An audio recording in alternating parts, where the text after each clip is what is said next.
PA officers dito kaninang umaga, no? Yes. Kahapon pala is parang nag-dry run. Hindi pa daw nakuhuli kahapon kasi tinesting daw kahapon buong araw lahat ng cameras kung function. Ngayong araw na ito pala effective, kaya pala lahat ng mga motorista ngayon, lahat nagsisiksikat, walang nasa bike lane. Lahat masunurin. Walang nag-go when it comes to stoplight kasi pag once na green, pwede ka mag-go. Pero yung habol na yellow ulit, bawal na daw pala yun. Uy, paalala lamang sa ating mga panggaha, pati yung hindi nyo po pagsusuot ng seatbelt, ay pwede pong makita sa camera. Hagip. Kaya kung ako naman din sa inyo, di ba, ipatint ng magic black. Tinuruan mo pa sila ng ng mali. Ipatint ng magic black yung windshield. Pero ang dami nagtatanong, bakit daw kapag violation, nakikita ng CCTV. Uy, alam mo. Pero pag krimen, bakit daw minsan sira ang CCTV? Diba? Hindi man lang ma-capture yung mga salarin. Pero alam mo ba yun? Yung concern mo pala kahapon, diba? Yung sabi mo, paano kung may mga emergencies, like giveaway, ganito? It's either mag-penalty ka na dahil umabante ka at nag-giveaway ka sa ambulansya. Ito yung base sa mga nakausap natin. Yes. Na, alam mo yun, na mga nag-inquire na. Papaabantihin ka pero may violation ka. Ngayon, pag hindi ka rin umabante, may violation ka pa din. Correct. Diba? Para yung hindi mo pagbibigay ng kortesiya sa ambulansya, sa fire truck, yung mga ganyan. Uy, kahapon may mga kasabay akong ambulansya, hindi talaga nila pinapadaan. O diba? Kasi nga lahat natatakot magkaroon ng violation. So, paano yun? Kahit pala yung mga enforcer na pinag-go ka, diba? Kunwari, sumisenyas yung enforcers na nakastop, diba? Yung mga pinapatay nila yung stoplight. Kasi uso yan dito sa may Santolan, San Juan, diba? Na nakakaloka. Dito mismo sa kanto natin, may stoplight pero ang nasusunod yung enforcer. Diba? Pinapatay nila yan pagka rush hour, tapos sila yung nagpapagano. Pag ganun daw po pala, lahat po daw pala yan, may violation. O, diba? So, nakakaloka. So, ibig sabihin, pag pinagaw po kayo ng enforcer, tingin nyo yun. So, ibig sabihin, pinapahamak tayo ng mga nakapula dito sa kanto. Hi! Diba? Yung mga ganong aspeto. Kasi functional naman po ang mga stoplight eh. Hindi natin malaman kung bakit nga ba pinapatay. Tapos enforcers ang mas lalo nagpapagulo. Diba? Ng sitwasyon ng trapiko na nakakaloka. Kaya yan, maging mapagmatsyag po tayo dahil seryoso po ang pamunuan ng Metro Manila Development Authority or MMDA sa ganitong kampanya para nang sa gayon ay mabawasan kahit papaano ang mga reckless drivers sa daan. Matrabaho din, Mare, pati yung mga rent, ano ba yung tawag doon? Self-drive rent ng sasakyan. Diba? Matrabaho din kasi paano kung hindi yung operator ang nagdadrive? Diba? Driver lang. Tapos magkaroon ng violation, sa inyo po yan ipadadala. Ang ano naman doon, pwede ka mag-appeal, hindi kayo nagdadrive, pero may hearing po daw kasi dahil kailangan ng affidavit. Yan nga, Mare, yung dahilan ng dahilan dati kung bakit may mga nag-renew ng kanilang mga lisensya na hindi ginrant yung 10 years. Kasi pag may violation ka pala, hanggang 5 years ka lang. Hindi ka na pwede mag-exceed sa sa 10 years na binibigay nilang validity ng bawat lisensya. Diba? At saka, bakit? Diba? You tell me. Bakit nga ba? Diba? Dapat inuunan yan si Yana. Yung hindi, suspendido na nga. Talaga ba? Sinuspindi na. 90 days yung kanyang pinataw ng Masyadong matapang si Yana, ipadala nyo sa West Philippine Sea. Para siya makipag-usap doon sa mga incheck na ng bobomba. Why you bomba us? Why? You tell us. By the way, may mga pinadala tayo sa West Philippine Sea para magpadala ng pagkain doon sa mga natin doon mga nakaposte natin doon na mga Pilipino. At may ginaganap silang konsyerto sa barko. Ay, talaga ba? Yes. Yung ba yung yung lumalaot sa Boracay? Abay, ewan ko kung sino sila doon.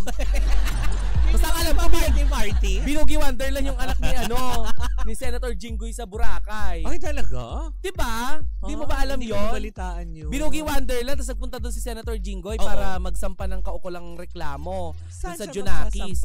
Kasabay ng mga reklamo na yan, hindi pa yun yung chika natin pahaging lang ito sa chika.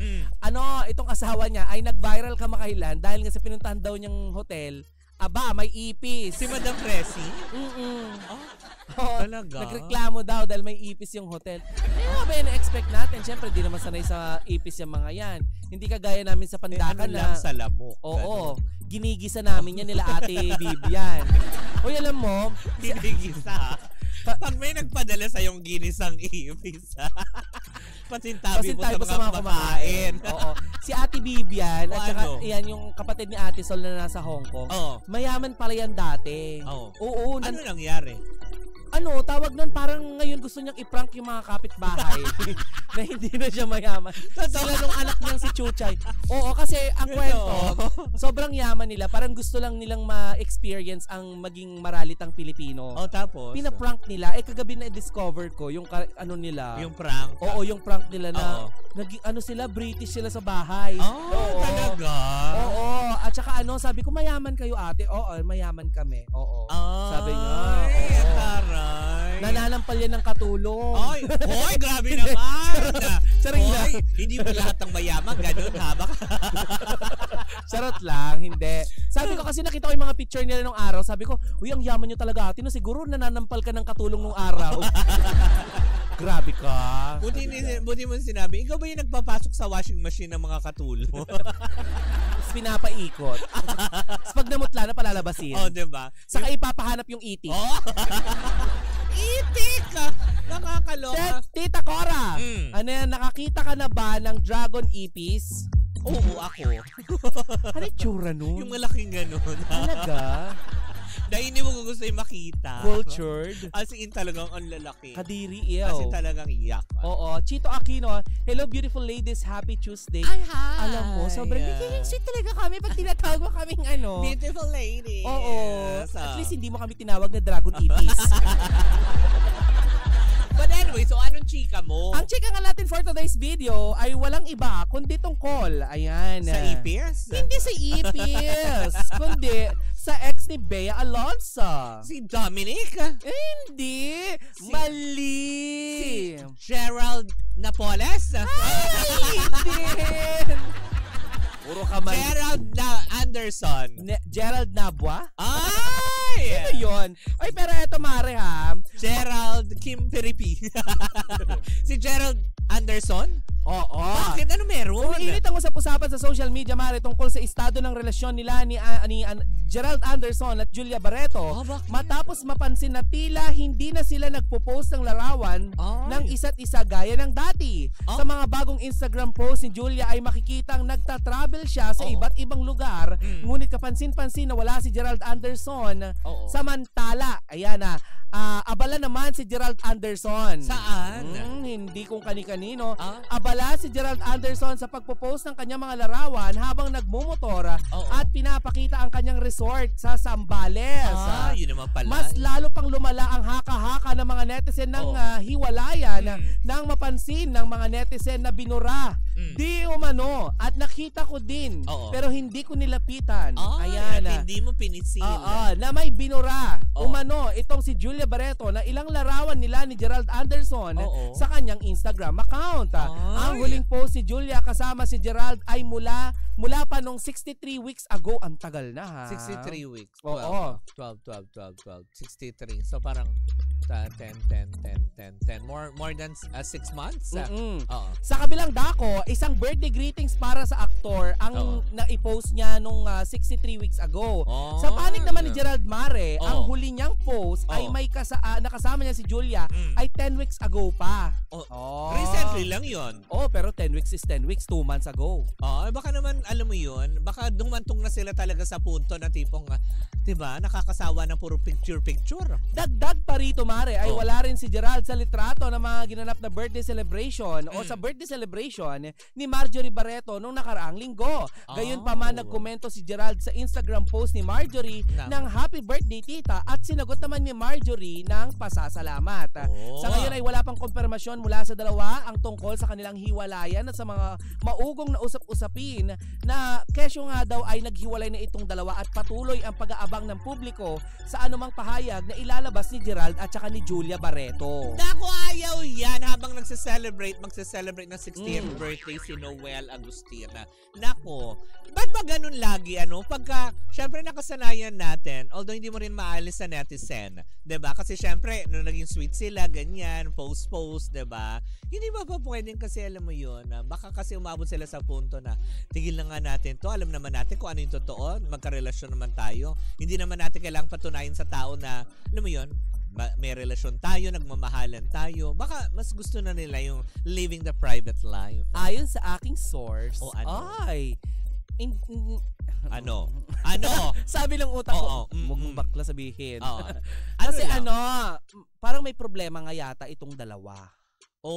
So magsusolian ng Rolex, ganon. Hindi natin alam kung magsusolian ng Rolex. Kasi diba binigyan ni Gerald si Julia ng Rolex as a gift? May problema itong dalawa, pero sabing ganyan, wag mo munang ilalabas kasi, pero nilabas ko, di ba? Oo. May problema yung, wala na, hindi na ako makakahingi ng scoop. Daldal eh. Si Daldal. May problema yung dalawa, pero baka maayos pa. Wag muna kayong wag yung pangunahan kasi baka hindi pa naman. Sabi. Pero totoo po na busy sila sa kanya-kanya nilang buhay ngayon. Totoo, 'di ba? Kasi kung may negosyo naman sa Zambales, 'di ba? So paano, 'di ba? Na syempre tutukan ang mga negosyo for their future, 'di ba? At saka isa pa, kung totoo may problema man sila, 'di ba? Sila lang din makakasolve.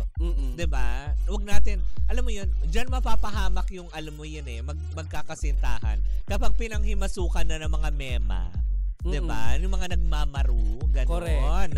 'Di ba? Yung mga ganung aspeto, pero yun na nga, Mare, ang nakakaloka nga dito. Daw ang pinagmula? Ang chika ng hindi naman daw third wheel. Hindi, third wheel. Hindi third party ang dahilan. Ano pala? Hindi naman nasabi sa akin. Pero kahit nasabi sa akin, na-spill ko na ngayong iba. Oo. Yung tea talagang kumalat. Oo. Hihintayin natin kung magkumpirma yung dalawa. Yun na lang ang magiging natin. Hintayin natin yung dalawa na magkumpirma. Na magsalita. Pero meron nga daw, parang nandun. Pag ganon. So may shaky kasi alam mo yun, falling out of love ang isa. Hindi kasi natin alam kasi Mare, paano kung, 'di ba? Paano natin masasabi na falling out of love? Nakita natin na magiliw pa rin itong si Gerald. Correct. Doon sa nanay ni Julia. Oo, 'di ba? Paying respect, binati pa, whatsoever, nag-reply din naman. Obviously, mahal na mahal nitong si Marjorie itong si Gerald. So, Anderson. ang ibig sabihin, baka hindi alam nung nanay na may problema sila, kaya nireplyan pa niya na sweet way. Hindi yan. Or baka hindi nila pinaalam. Hindi Imposible namang parang kanto lang no, hindi diba? Imposible na hindi alam ni Marjorie. So, sabi ko nga, nung nakita ko nag-reply itong si Marjorie doon sa post ni ni Gerald. Hindi, nung nag-reply si Marjorie sa comment ni Gerald, sabi ko, totoo nga sigurong hindi third party ang pinag-aawayan. Kasi kung third party yun, isusumpa ni Marjorie Barreto yun. Si Gerald Anderson. Correct. 'Di ba? So, 'di ba? Yung mga ganong aspeto. Baka naman problema lang 'yan ng mga alam mo 'yun. Baka magtampuhan lang. Pangkaraniwang magkakarelasyon. 'Di ba? Na kaya naman nilang solusyonan 'yan. Kasi 'di ba, syempre, 'di ba, mga mature roles, matured na sila. Baka naman kasi alam mo 'yun, baka naman hindi kaya inalok ng kasal tapos tinanggihan. Isa pa 'yan, si Claudia. Kasi naka-unfollow na dito kay Gerald Anderson. So, chine-check pa natin kung baka itong si Leon din. Oo. And maraming umuugong na bali-balita, Mare, na hindi natin makumpirma dahil nga itong si Julia hindi naman nagre-reply, ate ko. 'Di ba? Sinasabi nga na parang naiinip na nga daw di umano itong si Julia Barreto. What's the rush? Sa pagpapakasal. Hindi, kaya nga, what's with the rush? Kasi kakakasal lang ng anak mo, ang anak mo, ng kapatid mo, magsusukob naman kayo dyan. Hindi naman siguro ngayong taon na ito, baka next year naman. Pero kasi Mare, nasa tamang edad na sila eh. Yes. Diba? Kung, diba, tatanda pa ng konti si Julia Barreto, hindi kita minamadali, Julia ha. Pero practically, kapag nag-anak ka ngayon, maaalagaan mo na maayos yung anak mo kasi, 'di ba? Kasi kumaga parang at bata the right ka pa, age, ganyan. Yung ganon. Siyempre siguro may realization siya na maganda na karir ko, makakalipat na ako sa Itbulaga, 'di ba? Kamakailan na chichismis. Actually, nandun na siya na mainstay na yata siya kasi everyday na siya napapanood doon. 'Di ba? May mga ilang ugong-ugong din mula sa showbiz na chinichika lang 'yan kasi para pasabugin yung pangalan ni Julia dahil nga kakalipat lang sa sa Itbulaga at walang masyadong clamor. Pero iba kasi 'di ba? Kasi dati inakala din natin ang Katniel prank time. Correct. Pero hindi. Pero yung pala totoo. 'Di ba? Ilang years na ba ito si Julia at saka si Gerald? Parang matagal-tagal na din. Tama ba? 'Di ba? Pero kung ako naman din, hindi ba? Siguro in fairness, kung totoo man 'yun ang isa, 'di ba? Kung isa man 'yun sa rason, kung totoo man na dahil sa syempre naiinip na magpakasal, baka naman kasi sinisecure lang talaga lalo pa ni Gerald yung magiging future nila. Kasi alam mo naman ng lalaki gusto niya pag nag-settle down sila, secure na yung kanilang future, 'di ba? Baka naman sa ganung aspeto kaya medyo nadi-delay pa. May nag-chat sa akin. O ano? Sabi dito, Tita Cora, baka naman kayo nagmamadaling magpakasal kasi nape-pressure dahil si Bea Alonso magpapakasal na daw di umano. Oy, wala pa namang kumpirmasyon diyan. Hindi nga nag-confirm kung sila nga talaga nung taga Pure Gold. Chinese. Oo, 'di ba? Ni Vincent ko, 'di ba? Ayaw ilang beses na nabanggit yung Pure Gold. Hindi man lang kami napansin ni Chang Susan. Wala man lang basket ng grocery. Paikubag naman kayo diyan. Wala kayong paikubag? 'Di ba? Hindi, pero yun na nga, talaga nakakaloka. Kung ano man din yan, well, 'di ba? There's nothing wrong siguro kasi nangyari na din sa iba mga celebrity couples din na nag-unfollowan, 'di ba? Pero ang klaro lang talaga na nag-break is Sam Milby at Catriona Gray talaga. Nung nagburahan sila ng mga si din, Katniel. Oo, 'di ba? Nung klaro na alam na ng tao na tipong okay na ito na nga. Pero hangga't may itatago at kaya pa naman salbahin. Gusto kong tanungin, paano niyo nagagawa 'yon, yung maramihan mag-delete? Talaga ba? Oo, hindi ka marunong. Hindi ba parang select all, ganon? Hindi ako marunong. Kaya inisa-isa ko, inabot ako ng 1 taon. Wala din akong dunong dyan sa mga ganyan Yung tipong pak. Pero siguro may mga social media admin yung mga artista na yung nakascroll ka, klak, ganyan, tapos delete. Okay na, malinis na ang Nakikinig si Tita Puring, manawagan kayo. Ay! Wag na? Si Tita Puring. Ilang beses namin pinag-usapan si Tita Puring. Oo nga. Di ba nagpaikubag? Diba? Na nakakaloka to the highest level. But anyways. Ay, mari bago tayo tuloy magpaalam, dahil wala naman tayo magagawa, dahil wala naman pag-amin at saka pagkumpirma itong dalawang magjowa na ito. At alam kasi natin na masaya tong sila di ba? Oo. At aminin nyo, ilang beses na nachismis na maghihiwalay itong dalawa at pinagpupustahan ng taong bayan kung magtatagal ba ito. Sana naman, di ba, walang manalo dun sa pustahan na yan. Ay, eto sandali. Sabi ni Jessica, nasabi din po dati ni Julia sa isang vlog nung hindi pa ata sila ni Gerald, gusto niyang magpakasal ng maaga, late 20s po ata gusto niyang magpakasal. Kaso hindi pa nga. Kung hindi pa naman din ready, 'di ba? Kung hindi pa ready, bakit natin, alam mo 'yon, mamadaliin ang mga bagay-bagay, 'di ba? Ako nga hindi ako nagmamadali. Ano lang? Diba? Kasi maaari delay din ako ng 2 buwan. Saan ka na delay? Sa hulog? Ng paluwagan? Bayad sa paluwagan. Hindi tuloy ako nakasama sa sunod na release. Alakala ng interest noon. Oo. Wala tayong magagawa, bayad na siya. Pogo sugal. Pogo sugal. Kapitana Sisa, Tita Cora, bakit po hindi po kayo online sa FM? Okay, wrong grammar kahit Tagalog. Wrong yan. Pero pwede you can watch us on Facebook na lang. Sa mga pangga natin na ngayon palang kapapasok sa ating Facebook Live, pwede nyo pong maabangan ang replay natin sa ating Facebook account. Or, better yet, sa live din. Real time naman din. Real time sa Facebook. Tapos yung replay sa YouTube channel channel or sa TikTok. Yan. Diba? Na nakakaloka. Ay, pasalamatan naman natin ang ating mga pangga na patuloy na nagsusubscribe sa atin. Correct. Numero 1 ng chismoso ng Barangay Little Baguio, San Juan, si Chokoy Ganjoko. Oy, sa ating sa ating TikTok pwede po kayo mag-subscribe. Oo. Diba? Magkano lang ang subscription? Free yun? Hindi. Follow ang sinasabi mo. Pero meron na ngayon, subscribe ka sa channel. Oo. Parang nasa 130 plus lang. Talaga ba? Yes. Para nang sa ganoon ay maabangan mo, malay mo sa mga susunod na araw, meron kami mga content dito sa Energy FM na exclusive sa lahat ng mga subscribers. Diba? So, i-guess natin si Angelica? Ganon? Hindi. Si Harry Roque. Si Harry Roque wala ka nang magagawa.